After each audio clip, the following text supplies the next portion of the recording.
Primera de Pedro, capítulo 4. Hoy estamos ya cerrando el tema de la persecución o el tema del padecimiento injusto del cristiano. Primera de Pedro, capítulo 4, vamos a estar en tres versos, verso 17, verso 18 y verso 19. Aunque vamos a leer desde el verso 12 hasta el número 19. Primera de Pedro, capítulo 4, verso 12, y vamos a meditar tres versos, el 17, el 18 y el 19.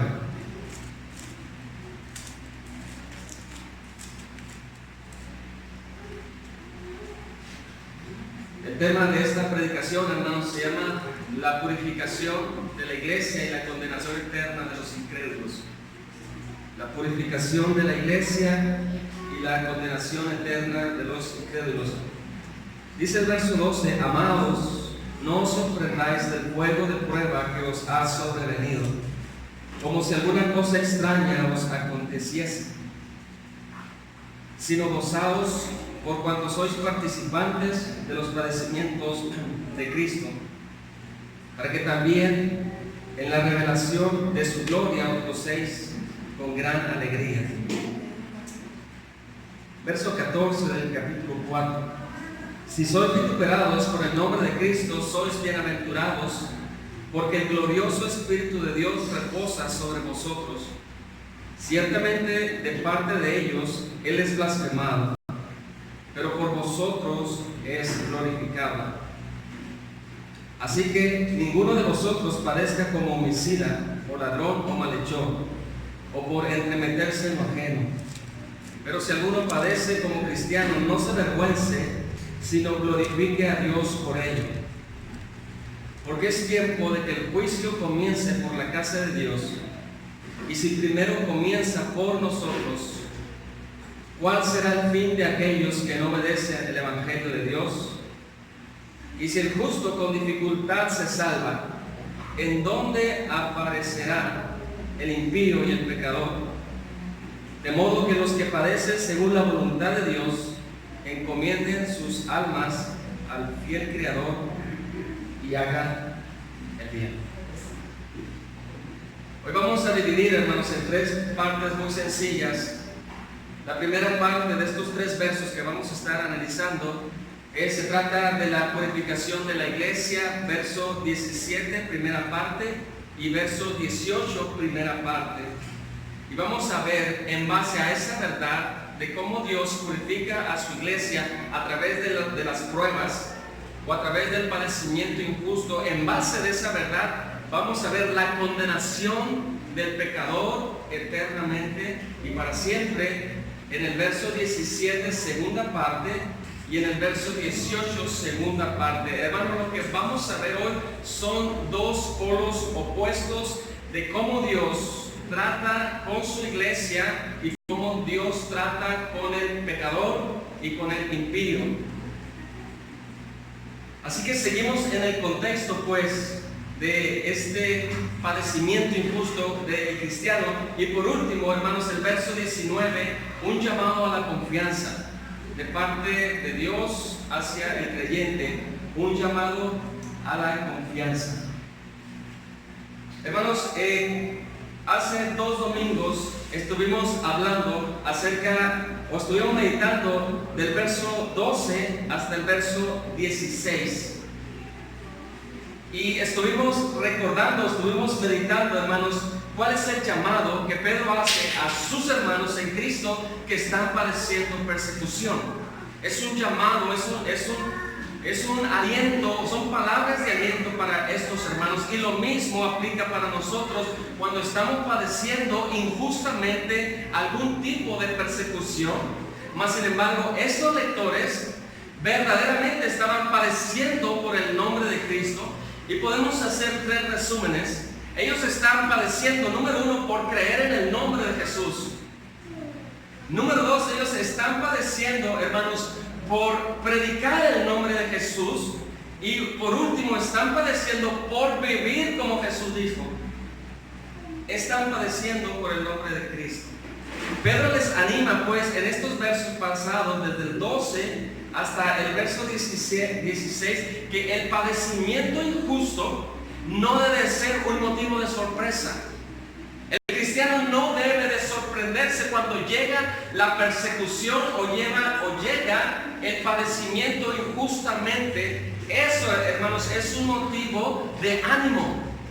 Más sin embargo, en nuestros días, cuando un cristiano padece, en igual de acercarse más o de animarse más a Dios, que lo que sucede, se desanima o nunca le explicaron que el cristianismo conlleva el padecimiento por el nombre de Jesús. También Pedro, hermanos, les dice que ese padecimiento en el verso 12 dicen que tiene que verse como una prueba, como si un maestro estuviera probando al alumno.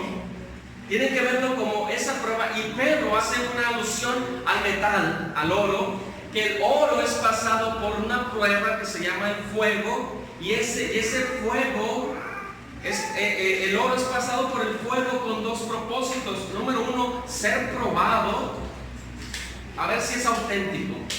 Y también ser purificado para quitar los metales que no corresponden a la pureza del oro. Así que, hermano, Pedro les dice que esa prueba de fuego que les está sobreviniendo simplemente es que Dios está probando la fe y está fortaleciendo también su fe. También les dice, hermanos, cómo enfrentar el padecimiento. Pues le dice con gozo, gozaos. Y veíamos el domingo antepasado que eso va en contra de lo que el mundo puede enseñar en cuestión del sufrimiento. Pedro le dice: gozaos en medio del padecimiento injusto, o gozaos. Y la pregunta era ¿por qué? Pues Pedro les dice, hermanos, porque ustedes participan en el padecimiento de Cristo. Por eso debe haber gozo, porque ustedes están identificándose con Cristo. Y estuvimos explicando, hermanos, que el padecimiento de Cristo no quiere decir que quedó inconcluso, que necesita que los cristianos padezcan. Eso no significa, más bien, hermanos, significa que hay un gozo porque ellos están sufriendo también por la verdad. Recordando que Cristo dijo: yo soy la verdad, yo soy la vida, yo soy. Si eso hicieron con el Señor Jesús, ¿qué no harán entonces con sus seguidores? Así que, hermano, Pedro también les dice que el gozo en medio del sufrimiento tiene que ser similar cuando el Señor Jesucristo se presente con gloria y con poder en su segunda venida. Imagínense, hermano, ver al Señor Jesucristo viniendo en gloria y en poder como el Rey. Un gozo, el pueblo va a tener un gozo, vamos a tener un pueblo. Pues así Pedro les dice, con el mismo gozo que espera la segunda venida de Jesús, con ese mismo gozo ustedes deben de reaccionar en el momento de la persecución. Y vimos también, hermanos, que Pedro dice: dichosos son ustedes cuando son insultados por el nombre de Jesús. Y decíamos, ¿por qué somos dichosos? ¿Y por qué somos bienaventurados? Y poníamos el ejemplo, hermanos, de Esteban cuando iba a morir por medio de ser apedreado. Y cuando Esteban estaba a punto de morir, Esteban tuvo una paz, tuvo un consuelo y tuvo una valentía, hermanos, porque dijo: veo el cielo abierto y veo a Dios Padre sentado y veo al Hijo a la diestra de Dios Padre. Y la bienaventuranza, hermanos, que habla es porque el Espíritu de Dios reposa sobre el cristiano que sufre, pero de una manera especial. El Espíritu de Dios reposa de una manera especial, puesto que en ese instante de la prueba, o en ese instante de ser muerto, en el caso de Esteban, el Espíritu Santo trae un consuelo y trae un fortalecimiento especial para la vida de Esteban o para la vida de los que sufren. Pedro dice también, hermanos, que no se avergüencen por padecer el nombre de Jesús, sino que denle gloria por padecer por su nombre. Y veíamos, hermanos, que ser cristiano era un título despreciable. y que años después los cristianos adoptaron ese título con gran orgullo y con gran privilegio, el ser despreciados por el nombre o por el camino, y se estaba refiriendo pues a la vida de Jesús. ¿Cómo pues vamos a reaccionar nosotros cuando padecemos injustamente? ¿Cómo reaccionamos? Aquí está el manual, hermanos, para cuando vayamos a padecer o cuando suframos alguna injusticia, ¿cómo vamos a reaccionar? Bueno, Pedro nos da un buen consejo. Hoy vamos a ver, pues, para iniciar, una realidad, hermanos, para la iglesia. Una realidad para la iglesia. Y en base, hermanos, a esa realidad, vamos a ver esa advertencia para los incrédulos. El objetivo, pues, hermanos, es que Dios, como Padre, usa las pruebas. Escuchen bien. Dios, como buen padre de familia, usará las pruebas, usará el sufrimiento, usará la disciplina para purificar a su iglesia. Y el otro objetivo, hermano, que vamos a estar viendo es una advertencia severa para los que rechazan el mensaje del Evangelio y para los que rechazan al mensajero que es Cristo. Dos realidades, hermanos.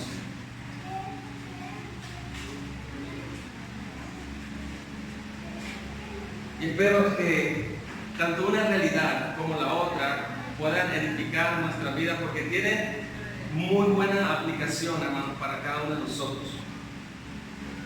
Vamos a ver, pues, el primer punto, que es la purificación de la iglesia. Dice el verso 17, porque es tiempo, dice Pedro, porque es tiempo de que el juicio comience por la casa de Dios. Y si primero comienza por nosotros, dice Pedro, se incluye, y hace la pregunta: ¿cuál será el fin de aquellos que no obedecen el Evangelio de Dios?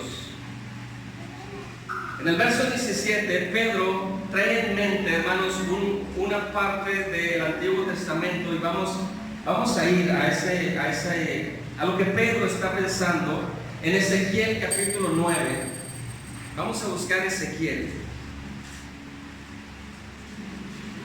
Ezequiel capítulo 9, vamos a leer, son 11 versos, y aunque no vamos a analizarlos, solamente queremos ver lo que Pedro tiene en mente cuando dice: es tiempo de que el juicio de Dios comience por la casa de Dios.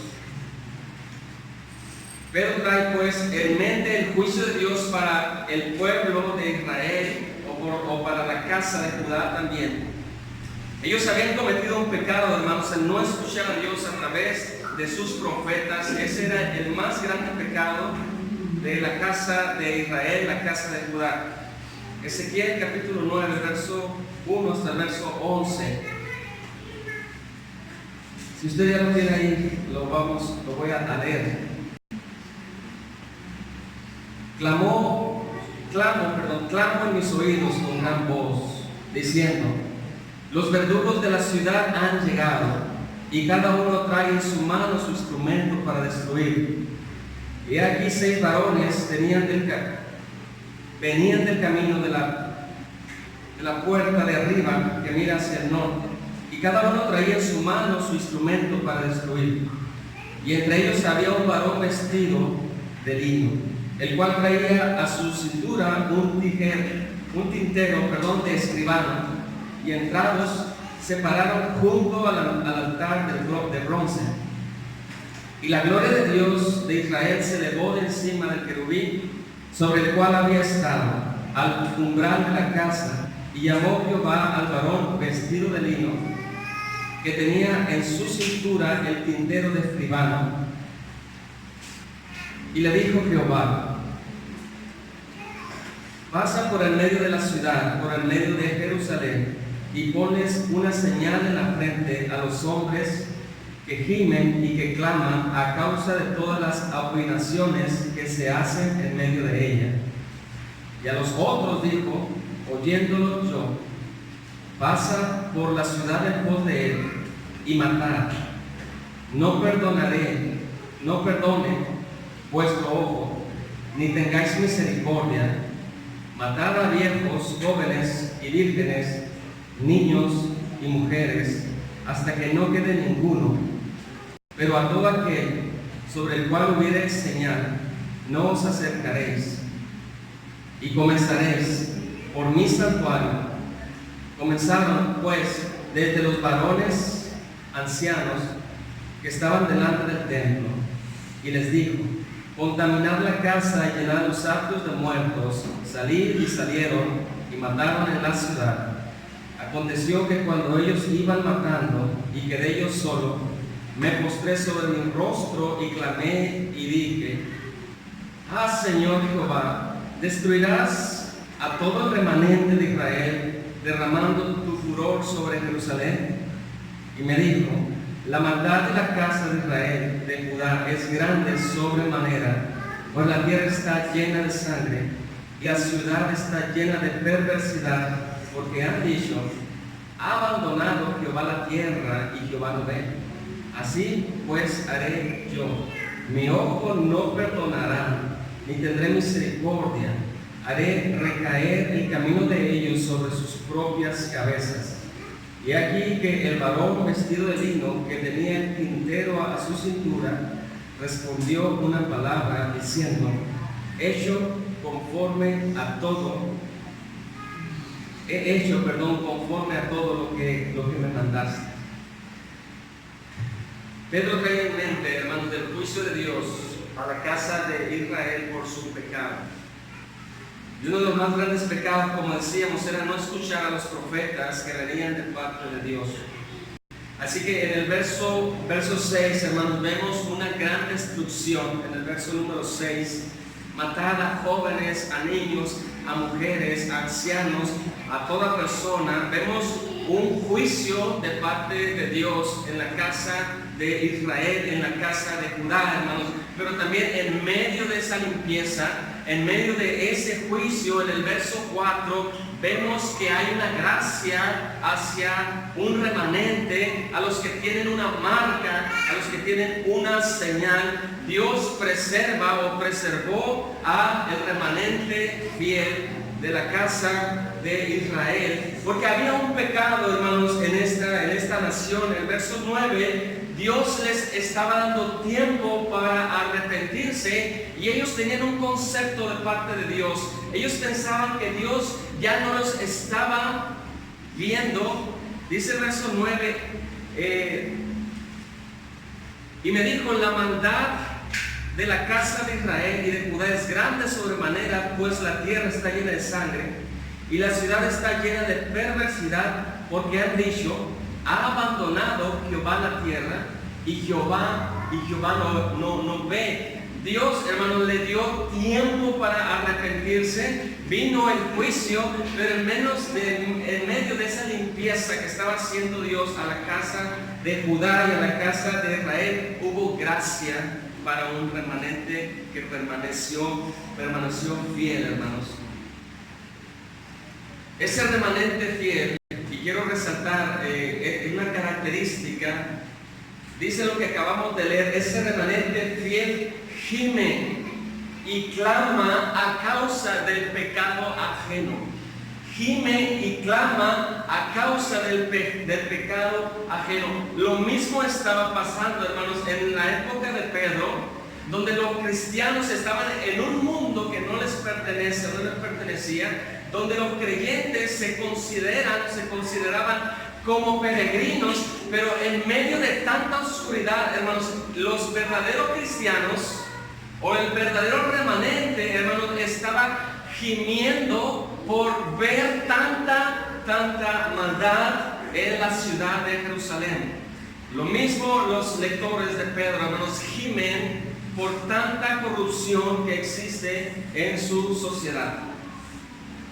Pero los cristianos, hermanos, a los que Pedro está escribiendo, a sus lectores, hermanos, ellos no son condenados ellos más bien sufren por causa de Cristo. Si volvemos a Pedro, a la carta de Pedro,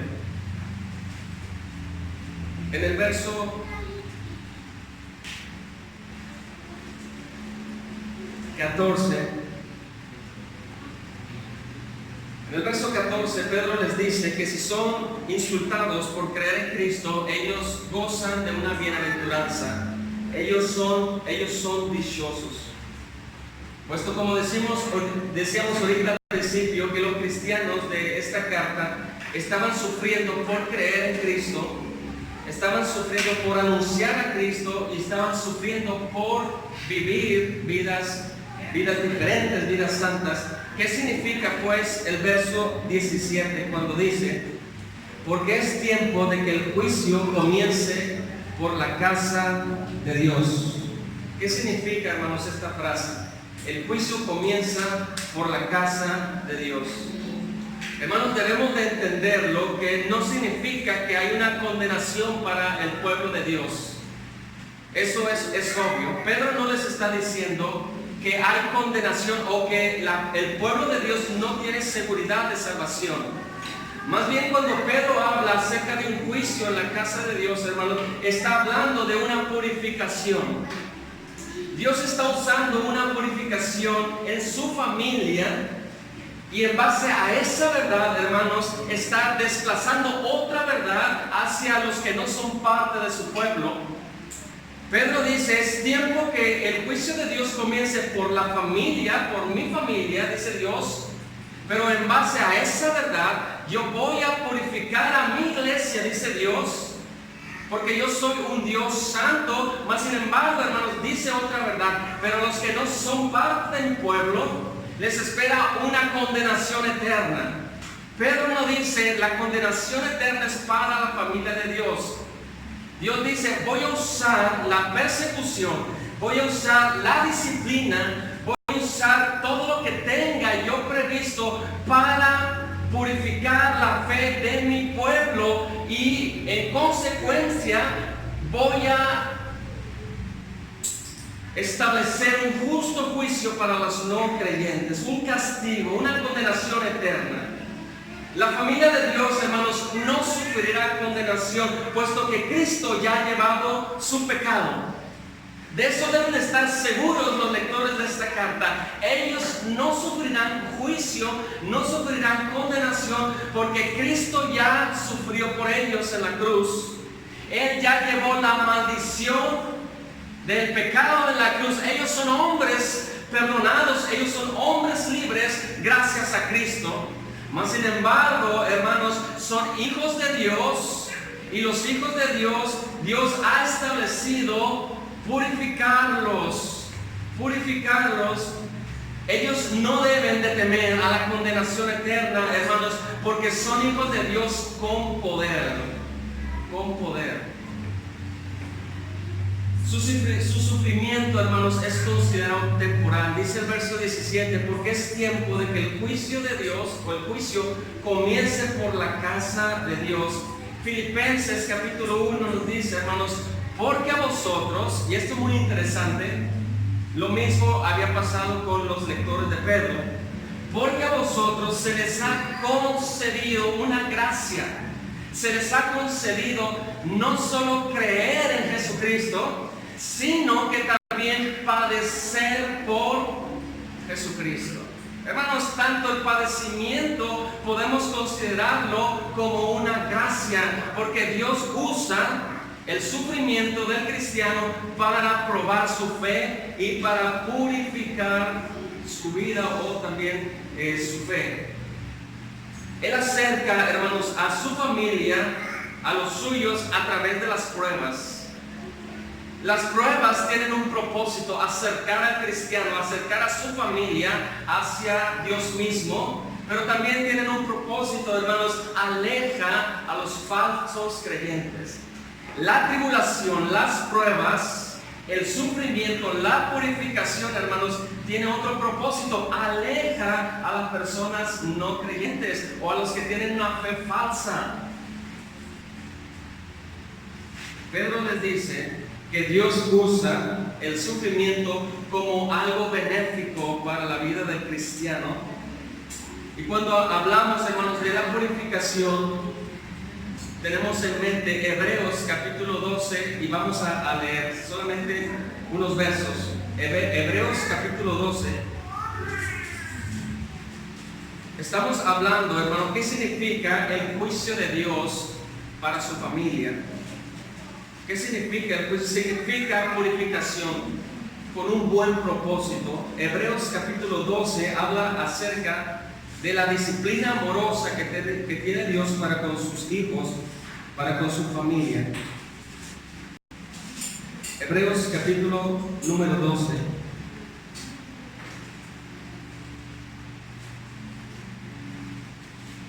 Hebreos capítulo 12 nos habla de que la disciplina de Dios tiene un buen propósito y también trae fruto.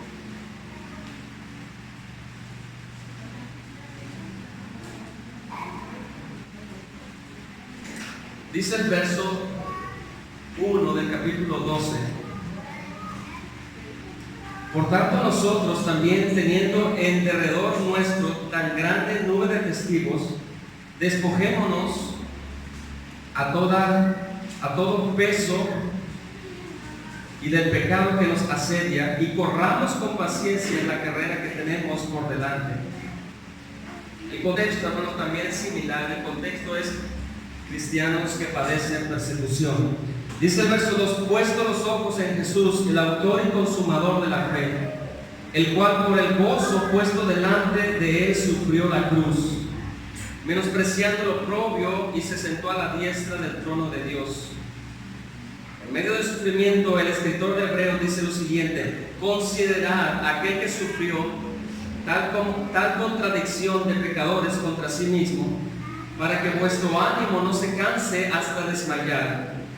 Porque aunque no habéis resistido hasta la sangre, combatiendo contra el pecado, y habéis ya olvidado la exhortación que como a hijo se os dirige diciendo lo siguiente: hijo mío, no menosprecies la disciplina del Señor, ni desmayes cuando eres reprendido por él.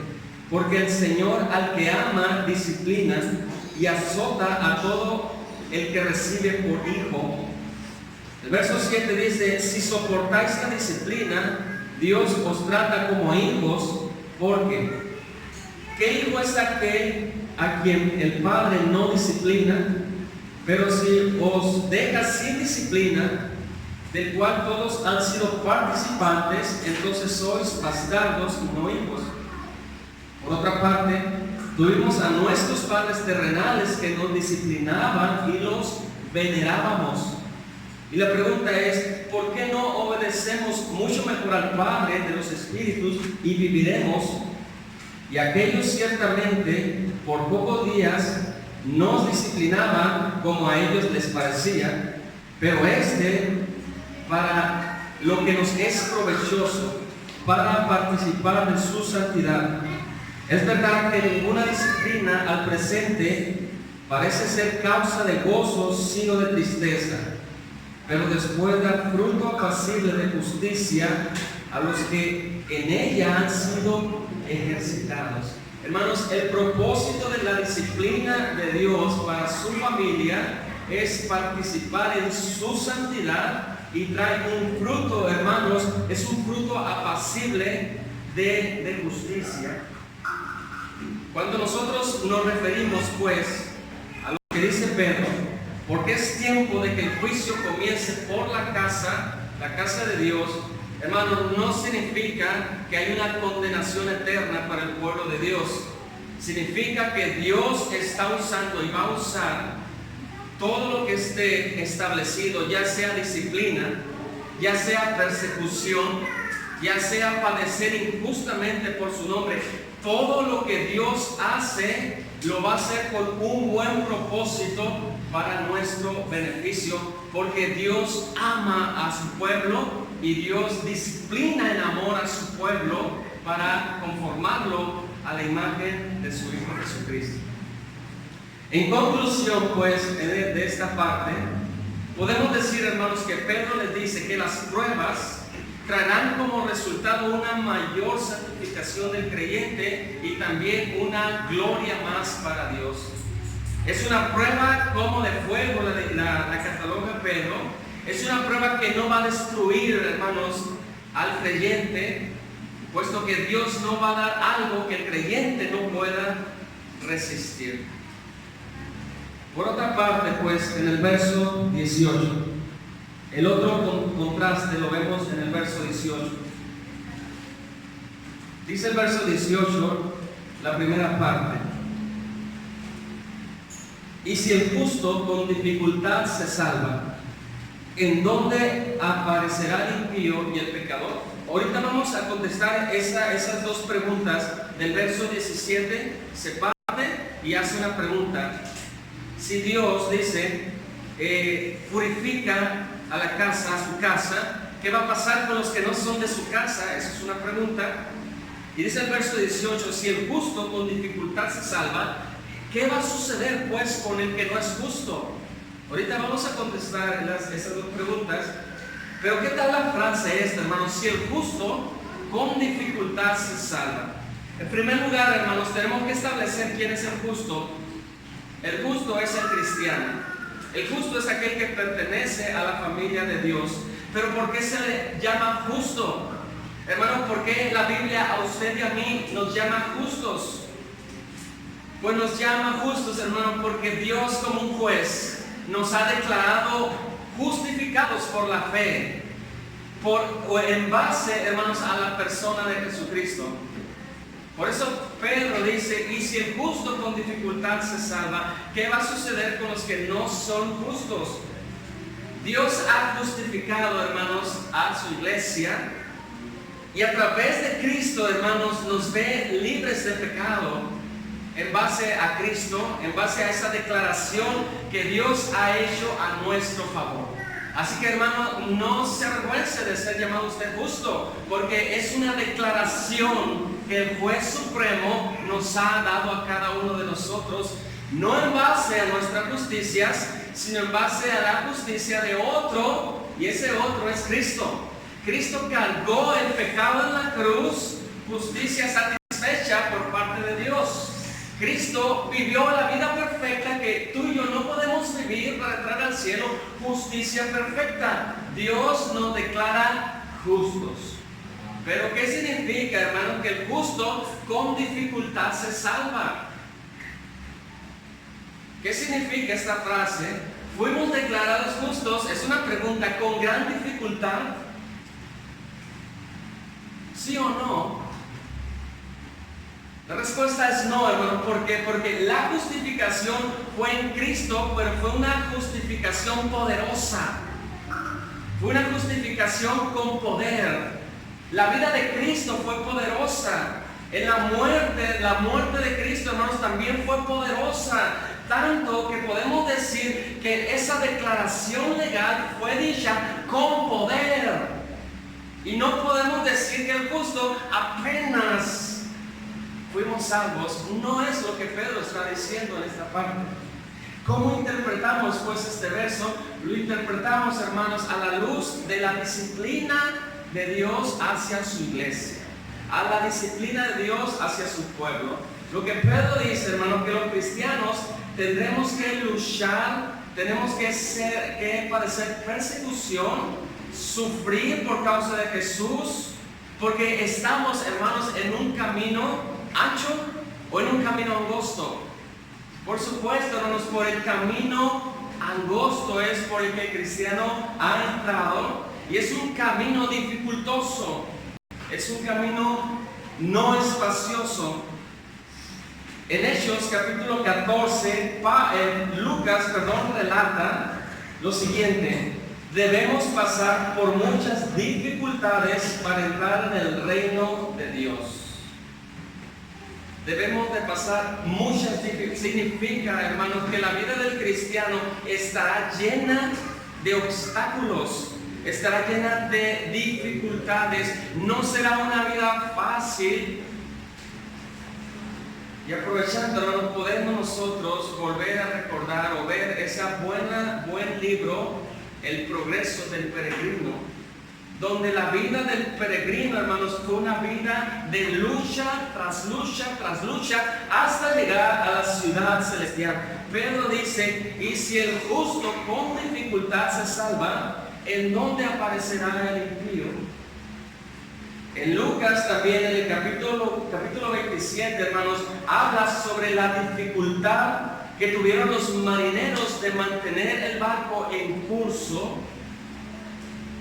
Podemos decir, hermanos, que la vida del cristiano es una vida dificultosa porque estamos yendo en contra de la corriente. En contra de la corriente. En conclusión, hermanos, la vida del cristiano será un trabajo duro en el camino porque vivimos en un camino angosto. No es un camino sencillo.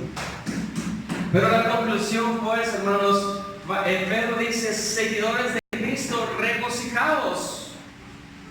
Sí, Dios va a purificar su iglesia a través del sufrimiento, pero debe de haber gozo. Sí, Dios va a disciplinar a su iglesia a través de las pruebas, a través del sufrimiento injusto, pero debe de haber gozo porque esa tribulación es momentánea. Esa tribulación es leve, es pasajera y todo eso produce en nosotros un eterno y mayor peso de gloria. Amén. Hermano, cuando el cristiano sufre, lo que desea es más a Cristo. Cuando el cristiano es padecido injustamente, lo que más desea es a Dios. Pero la persona que es falsa, lo que va a hacer es alejarse de ese camino, porque la prueba, o no soportó la prueba, reprobó la prueba. Como segundo punto, hermanos, para ir terminando, encontramos la condenación eterna de los incrédulos. Pedro dice, es tiempo ya que el juicio comience por la casa de Dios. Esa es una verdad. Y Pedro dice, si el justo con dificultad se salva, ¿qué va a pasar pues con los que no son de la familia de Dios? Verso 17, segunda parte, y verso 18, segunda parte. Dice el verso 17, porque es tiempo de que el juicio comience por la casa de Dios, y si primero comienza por nosotros, viene la primera pregunta, ¿cuál será el fin de aquellos que no obedecen el Evangelio de Dios? ¿Cuál será el fin de aquellos que no obedecen al Evangelio de Dios? Y en el verso 18, la segunda parte, está otra pregunta. ¿En dónde aparecerá el impío y el pecador? Si el justo con dificultad se salva, ¿en dónde aparecerá el impío y el pecador? Antes de contestar, hermano, para terminar estas dos preguntas, primero quisiera mencionar lo que dice la palabra de Dios. Los no creyentes tienen un problema. Las personas no creyentes, los que no son de Cristo, tienen un problema, y vamos a mencionar por lo menos 4 problemas para ir finalizando. Hermanos, piense cuando estemos hablando, no de usted, porque usted es una persona justificada por la fe. Pero piense en su ser amado, piense en su ser querido que no tiene a Cristo como Señor y Salvador, que solamente profesa una religión falsa. Piense en el gran problema que tiene y sea motivado por la palabra de Dios a orar por él.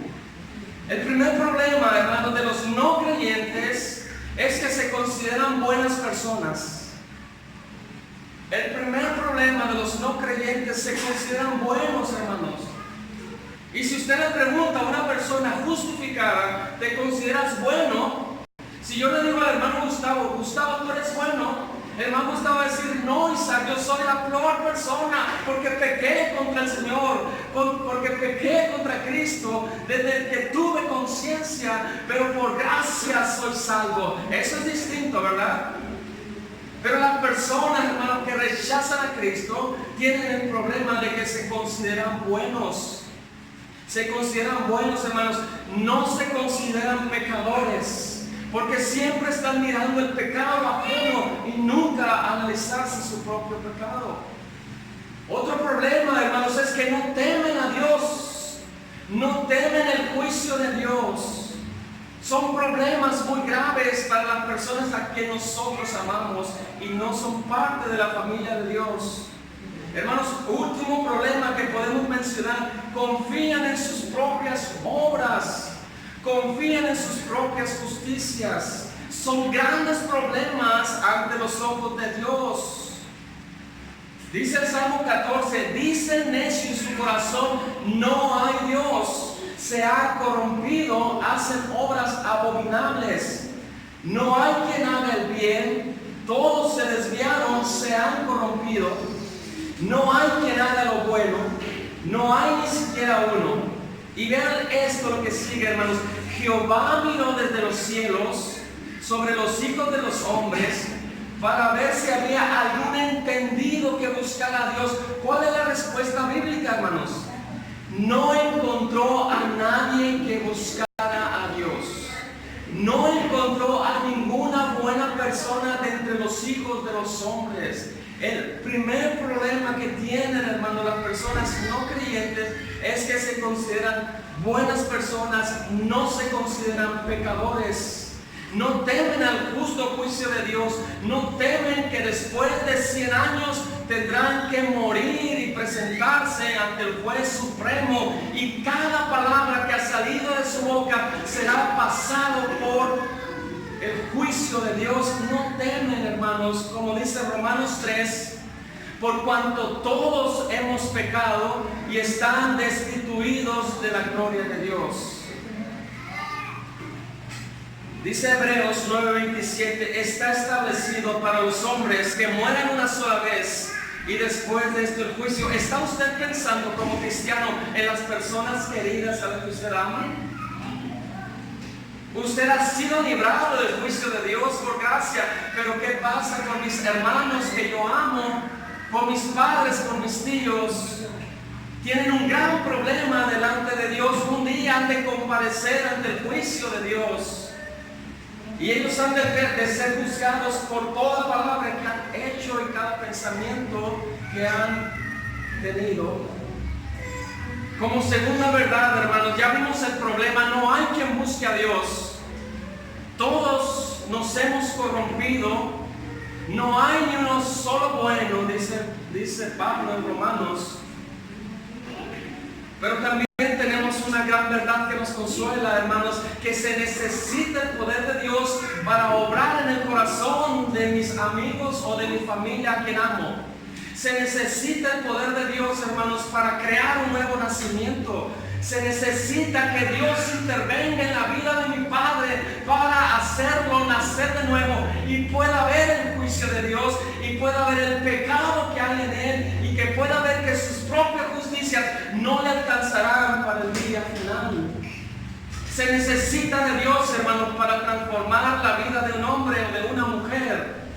El predicador, hermanos, no puede cambiar la vida. Los alcohólicos anónimos no pueden cambiar la vida. Los psicólogos no pueden, los clubes de superación no pueden. Solo maquillan por encima la vida, hermanos, pero no pueden. Pero lo que es imposible para los hombres, para Dios sí es posible. Se necesita la intervención de Dios, hermanos, porque lo que es imposible para nosotros, para Dios es posible. Contestando pues, hermanos, a las dos preguntas: ¿qué pasará pues con los impíos? ¿Qué pasará con mi padre que ha pecado contra Dios y no ha sido lavado por la sangre de Cristo? ¿Qué pasará pues cuando yo como cristiano conozco los problemas que tienen ante Dios? ¿Qué va a pasar con ellos? ¿Va a mover mi misericordia o no va a mover mi misericordia?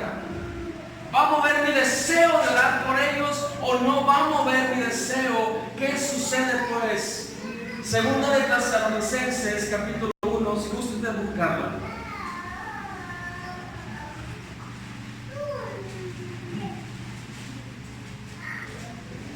Segunda de Tesalonicenses, capítulo 1.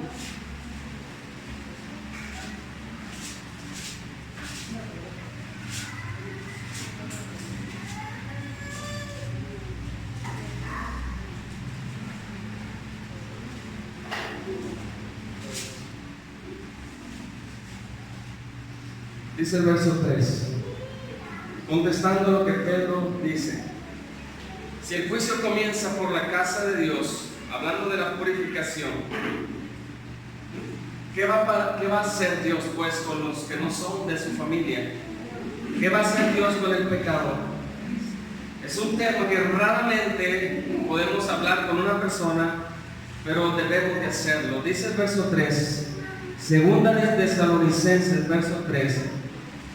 El contexto es el mismo contexto, hermanos, de la carta de Pedro, cristianos padeciendo persecución por Cristo.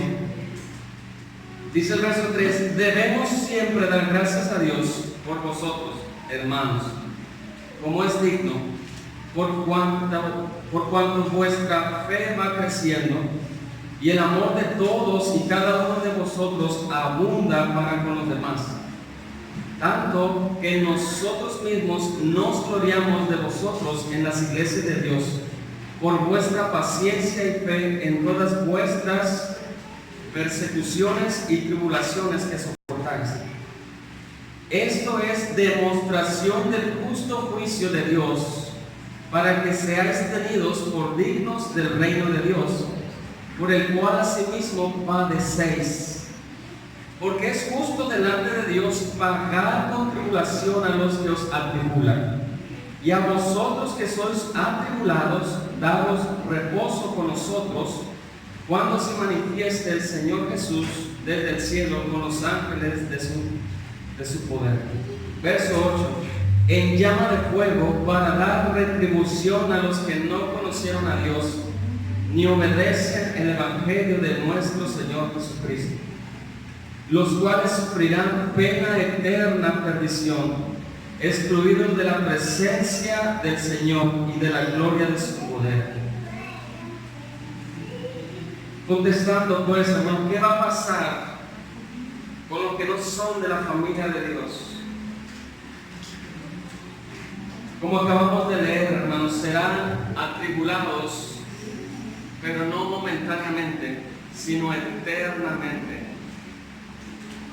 Recibirán retribución, hermanos, significa que recibirán el justo castigo por no obedecer al Evangelio de Jesucristo. Recibirán retribución, un castigo eterno, eternamente. Y lo más triste, hermanos, y lo más horroroso es que estarán ellos perdidos, estarán excluidos de la presencia de Dios eternamente y para siempre. No habrá segunda oportunidad después de la muerte para nuestros seres amados. Ellos eternamente recibirán castigo tras castigo, justamente por no haber obedecido el Evangelio, por sus pecados y haber rechazado a Jesucristo como Señor y como Salvador. Es un destino, hermano, que debe de mover al cristiano a misericordia.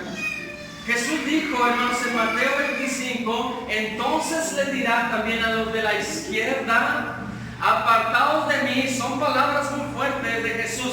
Malditos al fuego eterno preparado para el diablo y sus ángeles. Son palabras de Cristo, hermanos, que pueden escuchar o podrían escuchar nuestras familias a quien nosotros amamos. Son palabras duras decir de parte de Jesús: malditos al fuego eterno, porque rechazaron mi sacrificio, rechazaron mi obra. En el verso 30 del mismo capítulo, del capítulo 25 de Mateo: y al siervo inútil echad en las tinieblas afuera, allí será el lloro y el crujir de dientes. Es lo que les espera a las personas que no son parte de la familia de Cristo. Les espera una condenación no momentánea, les espera una condenación eterna, un castigo eterno. Conscientes, hermanos, no es aniquilación. Conscientes como este hombre rico que decía: Padre Abraham, ten misericordia de mí y envía a Lázaro para que moje mi lengua con una gota de agua, porque estoy sufriendo en tormento eterno. Para finalizar, hermanos, tenemos dos grandes verdades a las que podemos aplicar ¿Qué significado tiene para los cristianos, hermanos, saber cuál será el fin de todos aquellos que mueren sin Cristo? ¿Qué significa para ti? ¿Qué significa para mí? Pablo, hermanos, en Romanos 9 dice lo siguiente: tengo gran tristeza, siento un continuo dolor aquí muy dentro en el corazón, y yo desearía ser maldito. Yo desearía ser separado de Cristo por amor a mis hermanos que no conocen a Cristo. Es el sentir, hermanos, de un apóstol. Es el sentir que debemos tener nosotros para nuestros seres amados que no quieren a Cristo. Una gran tristeza, un continuo dolor, hermanos. Desear mismo, dice Pablo, ser anatema, ser maldito, separado de Cristo. Pero por amor a mis hermanos, Pablo deseaba que sus parientes, que sus connacionales conocieran de Cristo. Oremos pues, hermanos, no nos cansemos de orar por las personas a quien amamos, para que Dios intervenga y abra sus ojos. Si Dios no interviene, no pueden ver su pecado. Si Dios no interviene, no pueden ver el juicio que se acerca. Si Dios no interviene, no pueden poner la fe en el Señor Jesús. Y por último, ¿qué significa o qué significado tiene para los que no siguen a Cristo? Para los que no siguen a Cristo todavía, para los que no conocen el Evangelio, podemos decir que hoy es el día de salvación. Podemos decir que Dios manda a los hombres que se arrepientan y que crean en el Evangelio, que crean en el Señor Jesucristo. Para los que no siguen a Cristo, podemos decirles, hermanos, que renuncien al pecado y que sigan al Salvador, que sigan al Señor Jesús. Que vengan a Cristo, pues en Él está el perdón y en Él está la vida eterna. Que la salvación es gratuita, que es por fe, para que Dios se lleve la gloria y no usted o el hombre. ¿Qué tan grave es el pecado? Para finalizar, hermanos, ¿qué tan grave es el pecado para Dios? Y con eso terminamos. ¿Qué tan grave? Eso es para mí y para usted, hermanos. ¿Qué tan grave es el pecado para un Dios santo que tuvo que enviar a su Hijo amado, ser muerto por pecadores, ser puesto en una cruz, la ira de Dios caer sobre Cristo, llevar nuestra maldición? Así de grave es una mentira ante Dios. Así de grave es un adulterio. Así de grave es una deshonra a los padres. Así de grave es el pecado que Dios tuvo que mandar a su Hijo amado a morir en la cruz, para que por medio de Él y por medio de la fe recibir perdón para todos aquellos que se arrepientan y que crean solo en Jesucristo y nada más. Hoy vimos pues que Dios utiliza el sufrimiento con un buen propósito: acercarnos más a su persona. Hoy vimos pues lo que les espera, el destino eterno a las personas que no creen. Que Dios tenga misericordia si hay alguno de entre nosotros que todavía no ha obedecido el Evangelio. La invitación es que se arrepientan de sus pecados, confiesen su pecado y confíen solo en Jesucristo. Él ya llevó el castigo, Él ya recibió la maldición en nuestro lugar, y por la fe somos declarados justos y salvos. Nos ponemos de pie para orar. Nuestro Dios, gracias te damos. Gracias, Padre, por la palabra que hemos leído y que hemos hablado. Te queremos dar gracias.